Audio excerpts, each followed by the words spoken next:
All right, guys. I know you're all on the edge of your seat for this major giveaway. So, and I constantly say, I appreciate everybody watching the videos, commenting, and subscribing. That means a lot to me. So, in order to show my appreciation, what I wanted to do was, I want to have a giveaway for one new subscriber.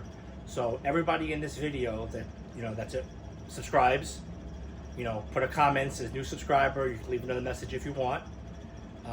At the end of the month, what I'm going to do is put all the names in a hat, pick one out, and one new subscriber will get a Close Enough custom shirt. I made this myself, like everything else here, low budget. But I actually did pay a company to make the logo because I think it looks kind of cool. I'm not that creative. So I'm going to pick one name out of all the new subscribers I get, and contact me. I'll reach out to you. We'll find out the sizes within the United States, and I'll send you out a t-shirt. Now, I was thinking, I was like, that kind of sucks, because what happened to all the other people that subscribed already, kind of screwing them. So what I'm going to do is I'm going to have another drawing for another free t-shirt for the OG subscribers. So if you're an OG sub, just like the video, put in the comment, OG subscriber, and then I'll take all those names, put those in a hat, and I'll pick a winner from there. So we'll have one new subscriber will get a shirt, one OG subscriber will get a shirt, and then hopefully if you guys help me out, this thing will maybe take off one day. I hope. We'll see. But until then, and even if not, I'm just playing, and I'm happy you guys are watching. What's up, guys? So for today's video, we will be making a engine plate for the trike project out of scrap material. Let's get it. All right, so once in a while being a junk collector definitely pays off. I saved everything because I know one day I'll need it. So I ordered something, I don't remember what it was, and it came wrapped up with this angle iron. I got a couple pieces here. I'm gonna try to make this thing super simple. Not that the rest is very complex, but I want to have it adjustable so I can adjust the chain. So I think what I'm going to do is just cut a couple pieces of this angle iron, kind of sit it on the outside of the frame, and then I'll brace it across. I'll make it so I can obviously mount the motor to it, and then it can slide back and forth on the actual rails. So I think that'll be easy-ish.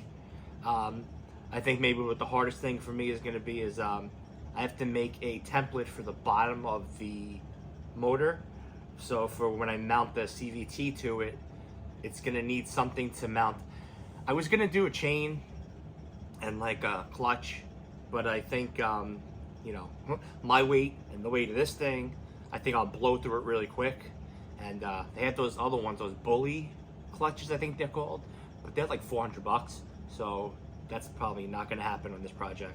So I'm gonna do like a regular CVT like they use on a go-kart, but the larger ones, because it has a 1-inch shaft, which is what this motor is. So and that's like 2 and change, so it's a little better. So let me cut these. I'll bring it over to the bike, and I'll kind of go over what the plan was, and we'll attack this thing, get it done. All right, guys, this is what we got. So just cut those pieces of angle iron. They're basically just gonna sit like this. I'm gonna put a piece of flat stock across here, piece of flat stock across here. Then from there, the motor can go up and back. I need to make a way for this to be, somewhat adjustable. I was thinking of maybe just, drilling a hole to the side here and the side here, but then I don't know if it's gonna weaken the frame too much by having the hole through this tube, so I gotta kind of think about that a little bit. But you know what, it probably won't. What I'll do is I'll probably get it close, and then I'll just put some, like I said, just put some holes in the side, and I can mount the bolt through here. That'd be a little bit of a pain in the ass to get underneath to tighten it, but how often am I gonna have to tighten this thing? So I'm gonna cut some flat stock, go across, and then make the engine plate for the center. I'll have to get the engine up on the table, kind of take some measurements, and go from there, but it shouldn't be too bad. This is definitely the easiest part of it. So 2 16-inch pieces, I'll get those cut, I'll clean these up, I'll tack them on, and then we'll make that centerpiece together. And then we're making some moves. We can actually sit the engine on here. And I think with the engine, I'm going to try to get it as far forward as possible, because you figure I'm going to be sitting back here. So that thing is so wide. I'm going to be like sitting on a horse. I'm going to be straddling this thing. So the farther forward I can get it, the better it's going to be. So that I can, you know, have my feet somewhere, you know, here-ish. So my knees are going to be up in my face a little bit. But we'll come up with something to make this thing somewhat comfortable. So let's cut 2 pieces, 16 inches. And we'll get this thing going. Got the motor up on its side. Gonna make the plate. I mean, basically simple. It's gonna you know, connect. It's gonna bolt to here, the 4 bolts. I'm gonna put the hole in the center for the shaft. The reason I really want to have this too is because the torque converter needs to bolt onto something at the motor. It can't just hang off here. So this will give us tons of space, and it's I think it's 1/8 inch. It's thick enough that I think we'll be good to go. So I'm gonna play arts and crafts, put some, take some measurements, put them down on here, drill everything out, and then I'll bring you guys back. All right, guys, this is what we got. Made my little template. Now I'm gonna use, just gonna mark these out, Sharpie real quick, drill them out, and then we'll test it on here, see how it works. If the paper works, we'll see if the metal works too. All right, guys, making some moves. So I got the plate on. Everything's good. I could possibly, you know, shave this down a little bit. I don't think it needs to be that long, but you know what? I'm gonna end up changing this exhaust anyway, so I think that's perfect. I didn't have a hole saw big enough, so I used a glass beer bottle and just used that as a template to cut around, so that came out good. I'll clean up the edges before it gets painted, but it's good for now. The next thing I need to do is cut up the bar stock, lay it across those the 2 pieces of angle iron, set the engine in there, and get it level. I'm just gonna tack it, because once I kind of tack it in place, I need to kind of I need to make sure that the shaft is in line with the center of the shaft on the rear.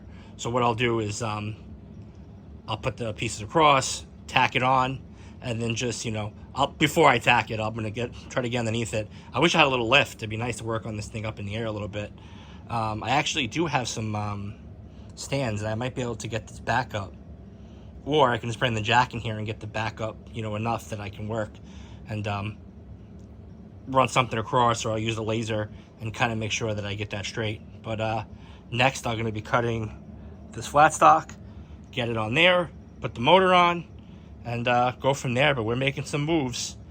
And just so you guys know, I'm going to adjust the front. I'm going to make those struts a little bit shorter, my the copper, and I'll cut the sleeves inside as well. I know a lot of people said something about me using the copper. I know it looks bootleg, but I just kind of did that for a design. Inside there, it is solid steel. So the solid steel is the strength. That copper is just for aesthetics. I know I say aesthetics, it looks like shit, but once I polish it up, it'll look kind of cool, you know. And I'm just gonna shorten them a little bit so I can get the rocker to sit back, because right now, let me get over there. I tried it. It does spring. It does, you know, work like it's supposed to. So, but you see, because this sticks out here, I only have that much spring from here to here. When it goes down, you know, it kind of does one of these. So by shortening this, it'll bring the rocker up, so then it'll give me more room that way. So that's easy to do. I'll take care of that. Then I can cut these down and then put like I want to put like a king nut or something on here. Or a king nut, a castle nut, I think it's what it's called. So I put it on there and I'll drill through, and then I can put a cotter pin through so it can't back out. And then, you know, so it'll look a little less stupid without these big pieces of threaded rod coming through. But, you know, we're getting there. It kind of looks, I mean, I'm happy with it. It looks awesome. I think once I actually get it in the garage, which is going to be probably over the weekend, and I put a tank on it and get the motor in there, and then I can do some of the fun stuff, you know, like build an exhaust and, you know, I don't want to get too ahead of myself, but this is going to be really cool, guys. I'm actually proud of this. So let's finish up the motor plate and throw it on the bike, and we're going to be one step closer.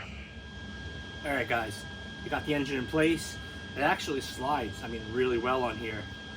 The only thing is going to suck. I might need to put something over this pipe just so it's not destroying it. And not that I'm going to be tensioning it constantly, but once it's painted, maybe I'll put something over. I don't want to put rollers. I'm going to put some kind of material in between these two that'll let it slide on it, but it won't be destroying the paint. But it actually, I mean, it slides really good. So I'm actually happy with that. And in order to tension the chain, I'm going to do something, you know, quick and dirty. I had everything, so I got one of these. I don't even know what you call them, but this side, I'm just going to weld the nut back here on the frame, and I drilled a 1/2-inch hole there. Friggin', I bought a new drill bit today because you guys know my stock in drill bits. Fucking $22 for a 1/2-inch drill bit. It's like freaking crazy. I'm doing drugs. Nuts. I was like, nah, let me get the $13 one, which is probably why all my drill bits below, but it's unbelievable. $22. I know I'm cheap. So what I'm gonna do is have it here. It's pushed back tight now. I'm gonna weld this nut onto here, and in theory, once I crank this, once this is tacked in, you know, this is gonna all get fully welded. Once I see that everything works and you know where it goes, I'm gonna take everything apart, weld everything, do like a final weld, grind it, make it look nice, paint it. But for now, I'm just gonna throw 2 tacks on here, and then we're gonna test it, and we're gonna see if it works. I'm not sure yet, but I think it will. You know, a minute for a $13 bit, which hopefully I'll get more than a couple holes out of it, but definitely budget, that's for sure. All right, put that there. And I just want to thank you guys again for subscribing. It means a lot to me. It's funny, I think I checked this morning, I have like 258, which is, like I said, I always say, it might as well be a million, because I'm happy to have any views, really, and, you know, just kind of motivates me to do some stuff that I enjoy doing. But so thanks again, guys. I appreciate it.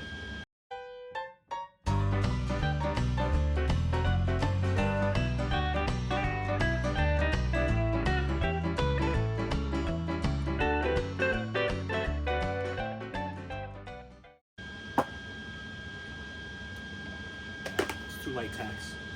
Let's see it now if I spin it, if I go the right way. Yep. She's doing her thing. Going forward, and I got a lot of adjustment out of it. So I can only go so far with the way that the intake manifold is on here. Like I said, I want to get it as far forward as possible. Oh, this is perfect.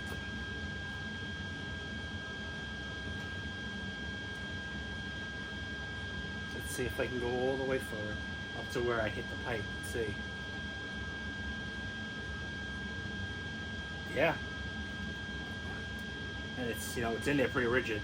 I'm still gonna have to drill maybe a hole in here and a hole here. So once I have it tensioned into place, I can drop a pin, because I really, at this point here, I don't have anything holding it down to the frame. What I could do is, which might work. I might be able to see if I can make another 90 that I can somehow, you know, bolt to the bottom here. That way I don't need to make any more holes in the frame. That just to keep the motor from jumping up, you hit a bump or something. I think that's what I'll end up doing. But no, this works awesome. I'm really happy with it. It came out good. Let's see, yeah, maybe go back. Perfect. I'm happy. Yeah, so I think this is where I'm gonna leave this one. Next, I have the CVT on order. So next we'll be installing that. Then we can put the chain on, and then we can test this thing and see if it'll move. And then from there, you know, we just got to do, you know, the brake line, the linkage for my shifter, which would be kind of fun. You got to put a tank on it for gas, will be nice. Make some handlebars, But she's coming along, man. I'm really happy with this. This is awesome. Nice and easy to tension the chain, because I have a bad feeling that I'm going to be popping chains. You know, my fat ass on this thing. So it'll be easy to just turn this thing, pop a new chain on, turn it back. It's money. So again, guys, thanks for watching, subscribing. If you're not subscribed yet, please hit the button. It doesn't cost anything. And like I said, it means a lot to me. So thanks, guys. See you on the next one.